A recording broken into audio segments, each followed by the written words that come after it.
Les pompiers craignaient le pire et le pire est arrivé. 35 départs de feu. Rien qu'hier, dans le département des Bouches-du-Rhône, plus de 200 pompiers mobilisés comme à Arles où un feu de broussailles s'est transformé en violent incendie dans une zone habitée. Les dégâts sont considérables. C'est le reportage de la rédaction. Il est signé ce matin, Mao Becker-Granier. À quelques dizaines de mètres, la fumée et les flammes laissent à peine deviner la maison dans laquelle Brigitte a grandi. C'est là.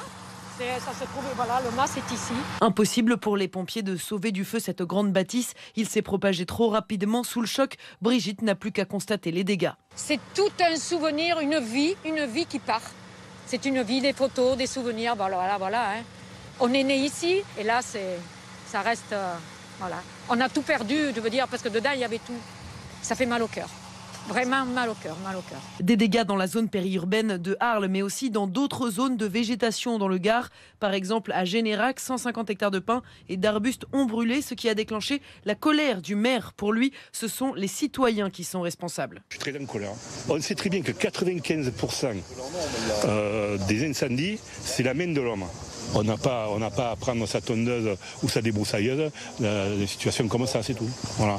Dans les Cévennes, de nombreux hectares ont brûlé aussi. Aux erreurs de l'homme s'ajoutent des conditions météorologiques qui promettent des jours difficiles, explique le commandant Alexandre Joissard, porte-parole de la sécurité civile. On a un cocktail qui est explosif, c'est-à-dire qu'on a des températures qui sont très élevées, une hygrométrie qui est très basse et un vent qui est très fort. Donc on savait que la moindre étincelle, le moindre départ allait prendre de l'ampleur. Donc ça peut être un jet de mégot de cigarette, ça peut être un barbecue, ça peut être en tout cas toutes ces erreurs-là. Et puis on va aussi prendre en compte le fait qu'on peut avoir des incendiaires sur certaines zones. Et ce seront les travaux dans les prochains jours qui nous diront si des incendiaires existent sur certaines zones. Au lever du jour, les moyens aériens ont repris leur activité. Objectif, fixer les feux le plus rapidement possible pour éviter les dégâts.